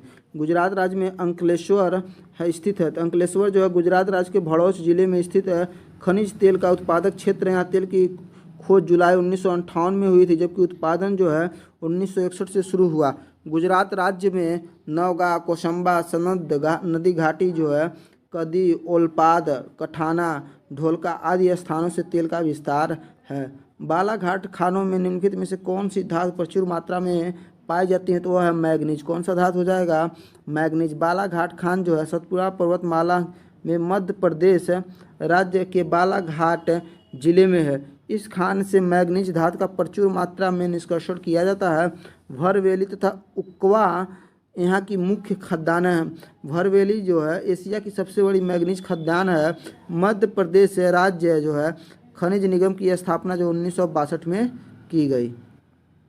उत्तर प्रदेश के मिर्ज़ापुर और सोनभद्र में खनिज पाया जाता है। तो कौन सा खनिज पाया जाता है? तो संगमरमर पाया जाता है। उत्तर प्रदेश के मिर्ज़ापुर और सोनभद्र जिलों में संगमरमर और अन्य इमारती पत्थर पाए जाते हैं। इन राज्यों में पाए जाने वाले खनिज जो हैं निम्नलिखित है। मिर्ज़ापुर में चूना पत्थर है, पाइराइट्स, एबेस्टॉक्स आदि हैं तथा सोनभद्र में चाइना क्ले, सिल्मेनाइट हो जाएगा, चूना पत्थर, कोयला हो जाएगा, पाइराइट्स आदि हो जाएगा। अगला भारत में जिप्सम और चांदी के अयस्क का सबसे बड़ा हिस्सा में से निकाला जाता है। तो कहाँ से? तो हो जाएगा राजस्थान में से निकाला जाता है। उसके आगे देखते हैं तो कर्नाटक जो है वह स्वर्ण खनिज के लिए अग्रणी है, राजस्थान जो है जिप्सम और चांदी के लिए, झारखंड जो है कोयला के लिए, और उड़ीसा जो है लोह अयस्क और क्रोमाइट के लिए। बॉक्साइट को रांची, जामनगर, जबलपुर, कोल्हापुर और सेवराय हिल्स में व्यापक रूप से वितरित किया जाता है, क्योंकि इन क्षेत्रों में सरफेस डिपॉजिट होता है जहां मिट्टी पाई जाती है। तो कैसी मिट्टी पाई जाती है? लैटेराइट मिट्टी पाई जाती हैं। बॉक्साइट टर्शियरी युग में निर्मित लैटेराइट शैलों से संबंधित है जो एल्युमिनियम का ऑक्साइड होता है। यह अवशिष्ट अपक्षय का प्रतिफल जिसे सिलिका का निक्षालय होता है, यह लौह भस्म के रूप में प्राप्त होता है। बॉक्साइट में 55 से 65% एल्युमिना की मात्रा पाई जाती है। यह मुख्य रूप से रांची, जामनगर, जबलपुर, कोल्हापुर और सेवराय हिल के क्षेत्रों में प्राप्त होती है। बांदा, सोनभद्र और मिर्जापुर जिलों में से कौन सा खनिज पाया जाता है? तो कौन सा हो जाएगा? डोलोमाइट हो जाएगा। क्या हो जाएगा? डोलोमाइट। बांदा जो है, सोनभद्र और मिर्जापुर जिलों में डोलोमाइट खनिज पाया जाता है। चूना पत्थर में मैग्नीशियम की मात्रा यदि 10% से अधिक हो तो वह डोलोमाइट कहलाता है। अगला, भारत में मैग्नीज का सबसे बड़ा उत्पादक राज्य कौन सा है? तो कौन सा हो जाएगा? उड़ीसा। उड़ीसा जो है भारत में मैग्नीज का सबसे बड़ा उत्पादक राज्य है। भारत में मैग्नीज का सबसे बड़ा उत्पादक राज्य जो है उड़ीसा है। कर्नाटक राज्य है कि कोलार की खान सोना उत्पादन के लिए प्रसिद्ध है। मैग्नीज अयस्क के उत्पादन में भारत विश्व स्तर पर दक्षिण अफ्रीका, चीन और एवं ऑस्ट्रेलिया के बाद चौथे स्थान पर है। लोह अयस्क के निर्माण में मैग्नीज एक महत्वपूर्ण अवयव है। मैग्नीज का उपयोग शुष्क बैटरी के निर्माण में किया जाता है। अगला, हजारीबाग खानों में प्रचुर मात्रा में निम्नलिखित धातुओं में से कौन सी पाई जाती है? तो क्या पाई जाती है? तो तांबा पाई जाती है। क्या पाई जाती है? तांबा पाई जाती है। इसमें आगे देख लेते हैं। भारत के प्रमुख तांबा उत्पादक जो क्षेत्र है उसमें झारखंड जो है, झारखंड में जो उत्पादक क्षेत्र वह सिंहभूमि और हजारीबाग है। राजस्थान में खेतड़ी, झुंझुनू और अलवर और सिरोही है। महाराष्ट्र में कोल्हापुर है। मध्य प्रदेश में बालाघाट है। कर्नाटक में चीतल, दुर्ग और हासन, रायचूर है।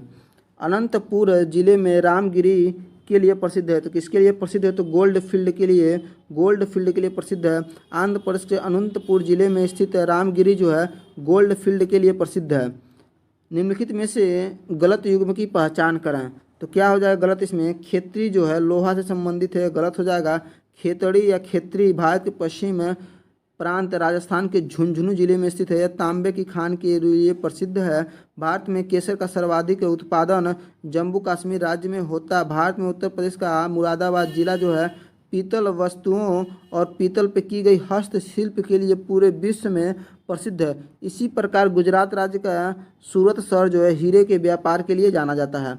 अगला है क्वेश्चन, राजस्थान रिजर्व के लिए जाना जाता है। किस रिजर्व के लिए जाना जाता है? तो तांबा रिजर्व के लिए जाना जाता है। राजस्थान जो है तांबा रिजर्व के लिए जाना जाता है। जबकि उत्पादन में अग्रणी राज्य जो है मध्य प्रदेश है, राजस्थान और झारखंड है। विश्व में तांबा का सर्वाधिक उत्पादन चिली में होता है। अन्य खनिज देख लेते हैं और उत्पादक देश है तो मैग्नीज जो है आपका दक्षिण अफ्रीका और चीन में। लोहा जो है चीन और ऑस्ट्रेलिया में। बॉक्साइट जो ऑस्ट्रेलिया और चीन में। चांदी जो है मैक्सिको और पेरू में। यूरेनियम जो है कजाकिस्तान, कनाडा में। पेट्रोलियम जो है सऊदी अरब और अमेरिका में। थोरियम जो भारत और अमेरिका में। कोलार गोल्ड फील्ड में स्थित है। तो कहाँ पे स्थित है? यह कर्नाटक में स्थित है। कोलार गोल्ड फील्ड कर्नाटक में स्थित है। भारत में सोने का सर्वाधिक उत्पादन कर्नाटक राज्य में होता है। इस राज्य में सोने की खानें जो हैं धारवाड़, हासन और रायचूर जिले में स्थित है। यह राज्य भारत में 88.7% सोने का उत्पादन करता है। इसके अलावा आंध्र प्रदेश और झारखंड के कुछ भागों से भी सोना निकाला जाता है। निम्नलिखित में से खाद्यान्न कर्नाटक में बहुतायत रूप से मिलती हैं। किसकी खाद्यान्न? तो सोने की खाद्यान्न बहुतायत रूप में मिलती हैं। सिंहभूमि खान किस राज्य में स्थित है? तो वह है आपका झारखंड राज्य में। तो सिंहभूमि जो खान है ये झारखंड में स्थित है। सिंहभूम इस राज्य का सबसे पुराना जिला है। इस जिले के सिंहभूम खान में क्रोमाइट, मैग्नेटाइट, मैग्नीज, कच्चा लोहा आदि खनिज पाए जाते हैं। भारत में स्वर्ण क्षेत्र हैं। तो भारत में कितने स्वर्ण क्षेत्र हैं? तो 3 स्वर्ण क्षेत्र हैं। इसके बारे में देख लेते हैं। भारत में कुल 3 स्वर्ण क्षेत्र हैं जो इस प्रकार हैं। कोलार या हठी कर्नाटक में। अनंतपुर जो है आंध्र प्रदेश में। हीरा बुदूनी जो है यह झारखंड में है। कच्चा तेल होता है। तो कच्चा तेल कैसा होता है आपको बताना। तो यह गंधयुक्त पीले तथा काले रंग का तरल पदार्थ होता है कच्चा तेल। धरातल के नीचे स्थित अवसादी परतों के बीच पाया जाने वाला संतृप्त हाइड्रोकार्बन पेट्रोलियम कहलाता है। इसे कच्चा तेल भी कहते हैं। कच्चा तेल जो होता है गंध युक्त पीले अथवा काले रंग का तरल है। भारत में दूसरा सबसे कच्चे तेल का उत्पादन का राज्य कौन सा है? तो कौन सा राज्य दूसरे नंबर पे ये पूछा गया है, तो ये आपका हो जाएगा राजस्थान राज्य। कौन सा राज्य हो जाएगा कच्चे तेल के लिए? तो राजस्थान राज्य। भारत में बम्बई हाई महाराष्ट्र जो है देश का पहला बड़ा कच्चा तेल उत्पादक है, जो कि अपतटीय क्षेत्र में शामिल है। बॉम्बे हाई के बाद भारत का दूसरा सबसे बड़ा कच्चा उत्पादक राज्य जो है वह राजस्थान है। मोनाजाइट रेत में कौन सा खनिज मौजूद होता है? तो मोनाजाइट में आपका थोरियम होता है। क्या होता है? मोनाजाइट रेत में थोरियम होता है। इसके में देख लेते हैं तो विश्व में भारत के पास थोरियम का सर्वाधिक संचित भंडार है। वह विश्व के कुल थोरियम का 75% उत्पादित करता है। भारत में थोरियम जो है मोनाजाइट बालू से प्राप्त किया जाता है। मोनाजाइट मुख्य रूप से केरल के बालू, कन्याकुमारी से लेकर केरल के क्यूलोन तक 160 किलोमीटर की लंबाई में पाया जाता है। इसके अलावा थोरियम जो है झारखंड हजारीबाग में, राजस्थान भीलवाड़ा, आंध्र प्रदेश करीमनगर में तथा तमिलनाडु के मदुरई में भी पाया जाता है। अगर निम्नलिखित में से कौन सी घाटी जो है कोयला भंडार की बड़ी मात्रा के रूप में जानी जाती है? तो कौन सी घाटी हो जाएगी? तो वह है दामोदर घाटी, जो कोयला भंडार के लिए जानी जाती है। गोंडवाना तंत्र का प्रमुख है कोयला क्षेत्र जो है दामोदर घाटी क्षेत्र, जो कोयले भंडार की बड़ी मात्रा के लिए जाना जाता है। भारत में कुल कोयला उत्पादन का सर्वाधिक हिस्सा जो होता है गोंडवाना युगीन चट्टानों में मिलता है। गोंडवाना युगीन जो है कोयला मुख्य रूप से बिटुमिनस प्रकार का है। बिटुमिनस प्रकार जिसका उपयोग कोकिंग कोयला बनाकर देश में लौह इस्पात के कारखानों में किया जाता है। अब्रक किस राज्य में बहुतायत में पाया जाता है? तो किस राज्य में? तो बिहार राज्य में। अब्रक जो है अब्रक सीट के उत्पादन में भारत का विश्व में प्रथम स्थान है, जबकि भारत के आंध्र प्रदेश में सर्वाधिक भंडारण 41% पाया जाता है। इसके बाद राजस्थान में 28% तथा उड़ीसा में 17% पाया जाता है। अतः प्रश्नकाल के समय अब्रक जो होता है भंडारण की दृष्टि से क्रमशः आंध्र प्रदेश से बिहार, झारखंड, राजस्थान और झारखंड प्रमुख राज्य थे। अगला है मयूरभंज खाने निम्नलिखित धातुओं में से किसके लिए जानी जाती हैं? तो वह है लौह अयस्क के लिए जानी जाती हैं। तो भारत में लौह अयस्क मुख्यतः प्राचीन धारवाड़ चट्टानों में मिलता है। उड़ीसा भारत का प्रमुख लौह अयस्क उत्पादक राज्य है। इस राज्य में क्योंझर, बुनाई और मयूरभंज जिले प्रमुख लौह अयस्क उत्पादक क्षेत्र हैं। मयूरभंज से लगभग 20% लोहा प्राप्त होता है। गुरु महिसानी, बादाम पहाड़ और सुलेपत मयूरभंज स्थित प्रमुख उत्पादन केंद्र हैं। अगला है भारत में सबसे पुराना तेल क्षेत्र कौन से राज्य में स्थित है? तो वह हो जाएगा असम में। किस राज्य में?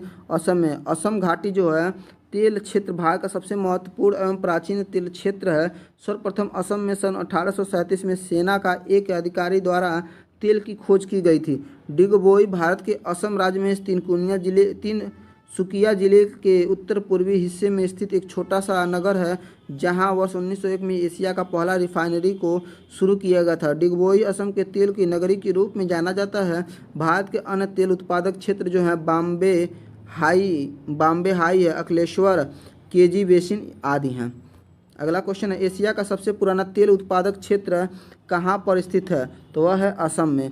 अंकलेश्वर और कलोल के दो तेल क्षेत्र हैं। कहाँ के? तो ये हो जाएगा गुजरात के। गुजरात।